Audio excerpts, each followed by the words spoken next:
युवराज story. रोशनी अपने चाचा सूरज और चाची विभा के साथ शहर में रहती थी। रोशनी के माता पिता की एक दुर्घटना में मौत हो गई थी। उनके चले जाने के बाद रोशनी अकेली हो चुकी थी। उसकी चाची विभा रोशनी के साथ नौकरों जैसा बर्ताव किया करती थी और उससे घर का सारा काम करवाती थी। इस तरह समय बीतता रहा और रोशनी बड़ी हो गई। फिर एक दिन विभा की सहेली रमा विभा के घर आती है।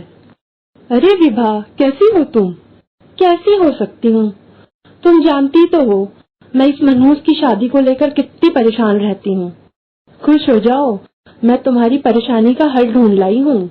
अच्छा, बताओ बताओ, जल्दी बताओ। अरे एक बार तुमने मुझे रामलाल के बेटे किशन के बारे में पता लगाने को कहा था ना, रोशनी के रिश्ते के लिए। हाँ, पता लगा लिया क्या तुमने? मैंने पता तो कर लिया है और वो रिश्ते के लिए तैयार भी हैं, पर एक परेशानी है।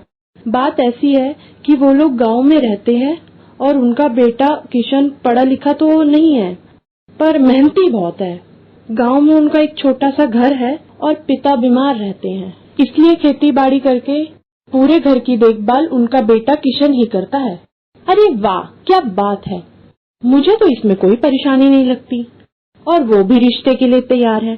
बस तुम वहाँ रिश्ता पक्का करवाओ।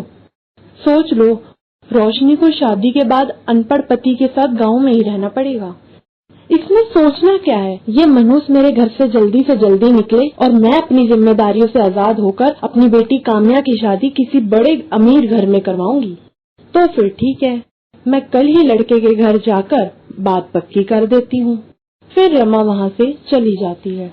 ये सब बातें रोशनी सुन लेती है। माँ, पिताजी, मुझे आपकी बहुत याद आ रही है। आप मुझे अकेला क्यों छोड़कर चले गए? और रोते हुए चाची के पास जाती है। चाची, आप ऐसा क्यों कर रही हैं? मैं अभी शादी नहीं करना चाहती, मैं आगे पढ़ना चाहती हूँ। प्लीज चाची, आप ये शादी मत कीजिए। ए लड़की, चुप हो जा। वैसे भी मैंने तुझसे तेरी सलाह नहीं मांगी, कोई पढ़ाई वढ़ाई नहीं, बस तेरी शादी इसी लड़के से होगी। माँ बाप तो चले गए और इस मुसीबत को मेरे सर डाल गए। फिर रोशनी रोते हुए वहाँ से चली जाती। फिर कुछ दिन बाद रोशनी की शादी किशन से हो जाती है और वह अपने ससुराल चली जाती है।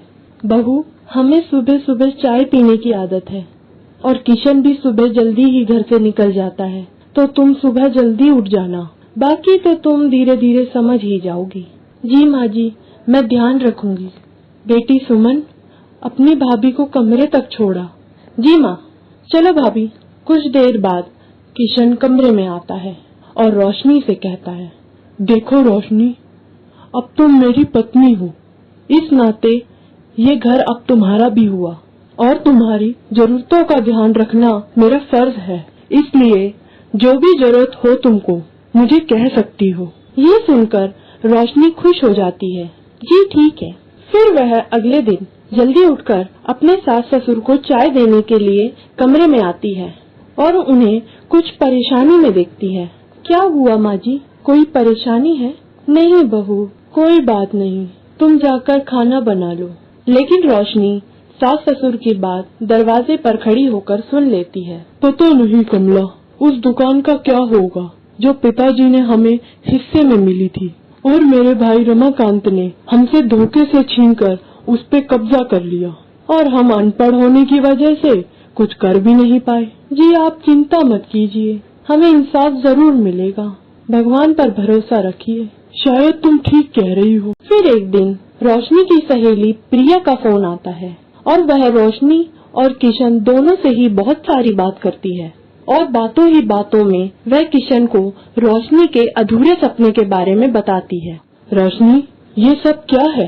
क्या हुआ जी? मैं तुम्हारा पति होने के साथ साथ तुम्हारा दोस्त भी हूँ, फिर भी तुमने मुझसे ये बातें छुपाई कि तुम शादी से पहले आगे बढ़ना चाहती थी, पर तुम्हारे चाचा चाची की वजह से तुम्हारा ये सपना पूरा नहीं हो पाया और तुम्हारी शादी हो गई। अब इन बातों का क्या फायदा? मैं बहुत खुश हूँ, मैं सिर्फ अपने परिवार की खुशी चाहती हूँ, इससे ज्यादा कुछ भी नहीं। रोशनी, लेकिन अब मैं चाहता हूँ कि तुम अपना सपना पूरा करो, मैं इस बारे में अपने माता पिता से बात करूंगा। फिर अगले दिन किशन अपने माता पिता से रोशनी के बारे में बात करता है। माँ पिताजी, मैं आपसे कुछ बात करना चाहता हूँ। कहो बेटा, क्या बात है? पिताजी, वो शादी से पहले रोशनी का सपना था कि वो आगे और पढ़ाई करे। उसकी चाची की बर्ताव की वजह से उसका ये सपना पूरा न हो पाया और उसकी शादी मुझसे हो गई। ये क्या कह रहे हो तुम? पर रोशनी ने तो कभी इस बारे में कुछ नहीं कहा। हाँ माँ, हम उसके बारे में क्या सोचेंगे, बस यही सोचते हुए उसने अपने आप को घर के कामों में व्यस्त कर लिया और अपना सपना भूल गई। लेकिन बेटा, इतने पैसे कहाँ से आएंगे जिससे हम बहू को पढ़ा सकें? कोई बात नहीं माँ, मैं और मेहनत करूँगा, पर रोशनी का सपना जरूर पूरा करूँगा। ठीक है बेटा। फिर रोशनी की सास रोशनी को आवाज लगाती है। बहू, ओ बहू, जरा इधर तो आना। जी माँ जी। बहू, हम भी तो तेरे माँ बाप जैसे हैं। तू आगे पढ़ना चाहती थी तो हमसे कहती तो सही। वो मैंने सोचा माँ जी आपको अच्छा नहीं लगेगा, और इतने पैसे भी कहाँ से आएंगे, और घर का काम भी कैसे होगा।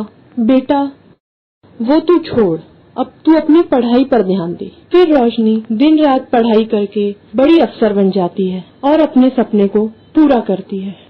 फिर एक दिन, पिताजी, एक बार आप माँ से बात कर रहे थे ना दुकान के बारे में। माफ कीजिए, मैंने आपकी बात सुन ली थी, पर उस समय मैं मजबूर थी, कुछ नहीं कर पाई।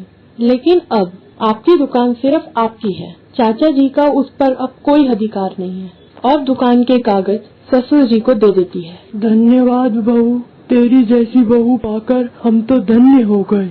नहीं पिताजी, मैं आज जो भी हूँ आपकी और किशन जी की वजह से हूँ। Thanks for watching. Please like, share, comment and subscribe our channel.